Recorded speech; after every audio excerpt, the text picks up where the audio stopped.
नमस्कार दोस्तों, स्वागत है आप सभी का एक बार फिर से आपके अपने YouTube चैनल टेक्निकल जॉब ज्ञान में।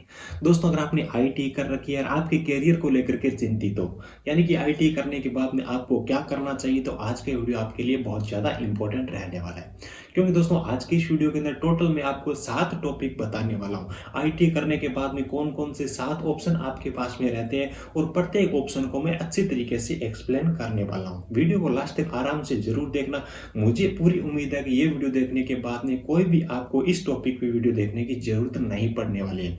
तो चलिए दोस्तों, आज की इस वीडियो को स्टार्ट करते हैं।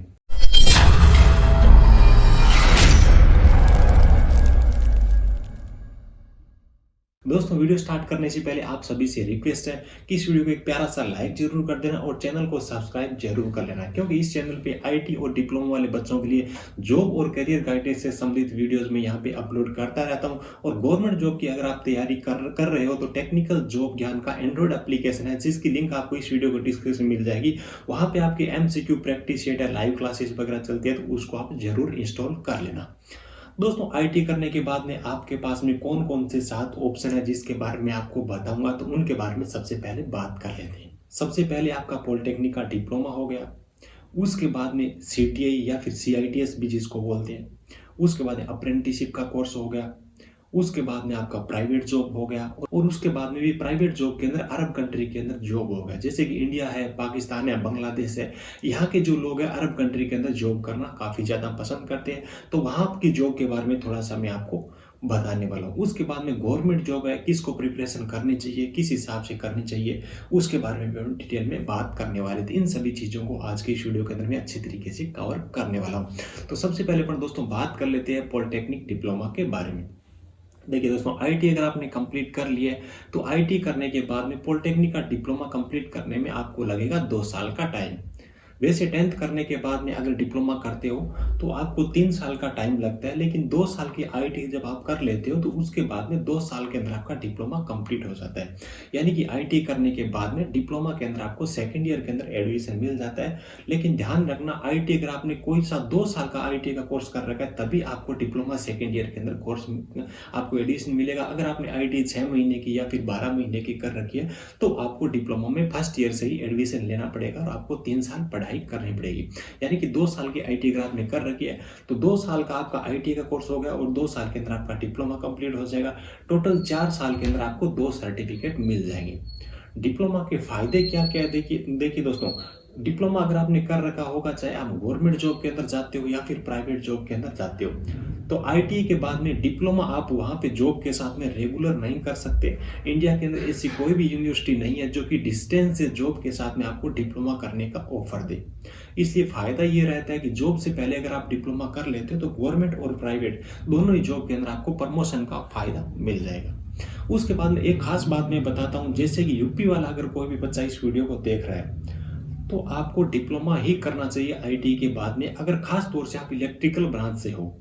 क्योंकि यूपी के अंदर इलेक्ट्रिकल ब्रांच वालों के लिए एक तो जूनियर इंजीनियर की वैकेंसी बहुत आती है, और यूपी बिजली बोर्ड के अंदर जिन्होंने केवल डिप्लोमा कर रखा होता है उन्हीं को जूनियर इंजीनियर की पोस्ट के लिए योग्य माना जाता है। यानी कि बीटेक वाले बच्चे होते हैं उनको भी वहाँ पे जेईएन के लिए एलिजिबल नहीं माना जाता है। उसके बाद दूसरा स्टेट आपका पंजाब हो गया, वहाँ पे जूनियर इंजीनियर की वैकेंसी काफ़ी ज़्यादा आती है, डिप्लोमा वाले उसके अंदर आवेदन कर सकते हैं। तो अगर आप पंजाब से हो तब भी आप डिप्लोमा कर सकते हो, क्योंकि अदर स्टेट वाले बच्चे हैं उसके अंदर अप्लाई नहीं कर पाते। यानी कि क्योंकि 10th के अंदर पंजाबी मांग रखी होती है तो वहाँ वाले बच्चों को वहाँ पे ज़्यादा फायदा मिलता है, और पंजाब के अंदर जेईएन की वैकेंसी बिजली बोर्ड के अंदर काफ़ी आती है। तो पंजाब से हो तब भी आप डिप्लोमा कर सकते हो। लेकिन राजस्थान से और इलेक्ट्रिकल ब्रांच से हो तो आपको डिप्लोमा करने से थोड़ा सा बचना चाहिए, आपको थोड़ा सा सोचना चाहिए, क्योंकि राजस्थान के अंदर टेक्निकल हेल्पर के अंदर केवल आईटी वाले अप्लाई कर सकते हैं, और उसके बाद जूनियर इंजीनियर की जो वैकेंसी होती है उसके अंदर केवल बीटेक वाले आवेदन कर पाते हैं। तो डिप्लोमा आपका 20 का रह जाता है, वो बिजली बोर्ड के अंदर किसी भी पोस्ट के लिए आवेदन नहीं कर पाता है। इसलिए हालांकि राजस्थान के अंदर जैसे कि आपका पवन ऊर्जा है और सौर ऊर्जा, इसका भविष्य काफ़ी उज्जवल है। प्राइवेट जॉब देखना चाहते हो भविष्य के अंदर तो आप डिप्लोमा कर सकते हो, अगर आप राजस्थान से हो तो भी। हायर एजुकेशन बीटेक भी अगर आप करना चाहते हो तो भी आप डिप्लोमा कर सकते हो। ये तो बात हो गई डिप्लोमा की। उसके बाद दूसरा ऑप्शन आपके पास में होता है सीटीआई का, या फिर जिसको सीआईटीएस भी बोलते हैं। ये क्या चीज़ होती है, आईटी कॉलेज के अंदर इंस्ट्रक्टर बनने के लिए ये कोर्स होता है, वो करते हैं। खास तौर से इसकी गवर्नमेंट कॉलेज ही होते हैं, लेकिन इंडिया के अंदर प्राइवेट कॉलेज इसके ज़्यादा है नहीं, 5-7 कॉलेज होंगे, लेकिन लगभग सभी कॉलेज हैं जो सीटीआई के गवर्नमेंट कॉलेज है। और गवर्नमेंट कॉलेज के अंदर आपको इंस्ट्रक्टर बनना है तो आप सीटीआई का कोर्स कर सकते हो। लेकिन सीटीआई के साथ में जो प्रॉब्लम है वो ये कि एक तो इसकी वैकेंसी काफ़ी कम आती है, उसके बाद में डिप्लोमा और बीटेक वाले बच्चे जिनके पास में एक्सपीरियंस है वो भी उन पोस्टों के लिए आवेदन कर देते हैं, तो सीटीए वालों को वहाँ पे थोड़ा सा मौका कम मिलता है। हालांकि ऐसा अनुमान है कि आने वाले टाइम में सीटीए का वहाँ पे एक कोटा यानी कि एक रिजर्वेशन रख दिया जाएगा, जिससे कि सीटीए वालों को काफ़ी फायदा मिलने वाला है। आईटी करने के बाद में अगर आप सीटीए करना चाहते हो तो 1 साल का टाइम आपको सीटीए को देना होता है। खास तौर से जो गर्ल्स होती है उनको आज के समय में सीटीए का कोर्स है आईटी के बाद में जरूर करना चाहिए, क्योंकि आईटी एक तो गर्ल्स बहुत कम करती है, उसके बाद में सीटीए और करना ये मतलब लड़कियों के लिए, काफ़ी सारी लड़कियों के लिए संभव नहीं होता है। तो आईटी इतना आपने कर रही गर्ल हो और सीटीए कर सकते हो तो आपको सीटीए का कोर्स जरूर करना चाहिए। इससे आपको गवर्नमेंट कॉलेज के अंदर इंस्ट्रक्टर बनने के काफ़ी ज़्यादा चांस रहेंगे, ये आपको फायदा रहेगा क्योंकि गर्ल्स के आवेदन काफ़ी कम आते हैं। और सीटीए पे डिटेल में वीडियो मैंने एक अलग से बना रखा है, वो वीडियो देख लेना, उसकी लिंक आपको इस वीडियो को डिस्क्रिप्शन में मिल जाएगी। सारी चीज़ें अच्छी तरीके से उस वीडियो के अंदर सीटीए के बारे में आपको समझ में आ जाएगी, है ना। उसके बाद में अगला जो अपना टॉपिक है अप्रेंटिसशिप का। अप्रेंटिसशिप किसे करनी चाहिए, कहाँ से करनी चाहिए, इसके बारे में पर बात कर लेते हैं। देखिए, अप्रेंटिसशिप गवर्नमेंट जो डिपार्टमेंट है वो भी करवाती है, प्राइवेट कंपनियां वो भी करवाती है, लेकिन आपको अप्रेंटिसशिप हमेशा आपको प्रायोरिटी देनी चाहिए। आपको हमेशा कोशिश करनी चाहिए कि गवर्नमेंट डिपार्टमेंट से ही आप अप्रेंटिसशिप करो। गवर्नमेंट डिपार्टमेंट से अप्रेंटिसशिप करने का फायदा ये रहता है कि बहुत सारे डिपार्टमेंट तो ऐसे है जब उनकी परमानेंट वैकेंसी आती है ना, तो वहाँ पे जिन्होंने उस डिपार्टमेंट से अप्रेंटिसशिप कर रखी होती है उन्हीं को वो मतलब आवेदन करने का अवसर देते हैं। रेलवे वगैरह के अंदर 20% कोटा भी है, जब उनकी वैकेंसी आती है परमानेंट वाली, तो जिन्होंने रेलवे से अप्रेंटिसशिप कर रखी होती है उनको 20% वहाँ पे कोटा देते हैं, तो उसकी एक अलग ही मेरिट बनती है, बहुत कम मेरिट उसकी रहती है, ये फायदा मिलता है। तीसरी चीज़ ये है कि गवर्नमेंट डिपार्टमेंट से जब आप अप्रेंटिसशिप करोगे तो वहाँ पे काम बहुत कम रहेगा, काम कर रहेगा, जिसकी वजह से आप साथ में जो अपना गवर्नमेंट एग्जाम है उनकी भी तैयारी कर सकोगे और 8-9 हज़ार रुपये आपको खर्चा मिलेगा, उससे आप अपनी पढ़ाई वगैरह का जो भी खर्चा आप चला सकोगे, घर पे भी आपको घर वालों का प्रेशर भी आपको नहीं झेलना पड़ेगा। लेकिन यही अगर आप प्राइवेट कंपनी से अप्रेंटिसशिप करोगे तो 8 घंटे की ड्यूटी इतनी आपकी खतरनाक होगी कि किताब खोलने आपका मन भी नहीं करेगा।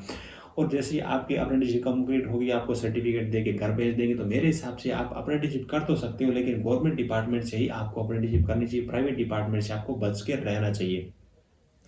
उसके बाद में अगली जो अपनी चीज़ है वो है प्राइवेट जॉब के बारे में। प्राइवेट जॉब करनी चाहिए नहीं करनी चाहिए, किस प्रकार के बच्चों को करनी चाहिए, है ना, तो उसके बारे में अपन बात कर लेते हैं। देखिए, आपके घर का बैकग्राउंड मतलब इतना खराब है, सही नहीं है, जो आप कंपटीशन एग्जाम की तैयारी नहीं कर सकते, आपको गवर्नमेंट डिपार्टमेंट से अप्रेंटिसशिप करना का भी अवसर नहीं मिल रहा है, तो आप प्राइवेट जॉब के अंदर जा सकते हो। लेकिन ध्यान रखना, आपकी ट्रेड से संबंधित जिन कंपनियों के पास में काम है वहीं पे आपको प्राइवेट जॉब के अंदर जाना चाहिए। आपने इलेक्ट्रिशियन में आईटी कर रखी है, आप जा रहे हो होंडा कंपनी के अंदर, तो वो सही नहीं है, क्योंकि होंडा का जो एक्सपीरियंस है, या फिर मान लीजिए कि आपकी ट्रेड के अलावा दूसरी कंपनियों का जो एक्सपीरियंस है वो आपको उतना फायदा नहीं देगा, है ना। तो आपकी ट्रेड से संबंधित जिस कंपनी के पास में काम है वहीं पे आपको जाना चाहिए, चाहे कंपनी का नाम ज़्यादा बड़ा नहीं हो, काम है उसकी मतलब वैल्यू है, तो छोटी कंपनी में भी जॉब कर सकते हो। आपकी ट्रेड से संबंधित काम हो वहीं पर आपको जाना चाहिए।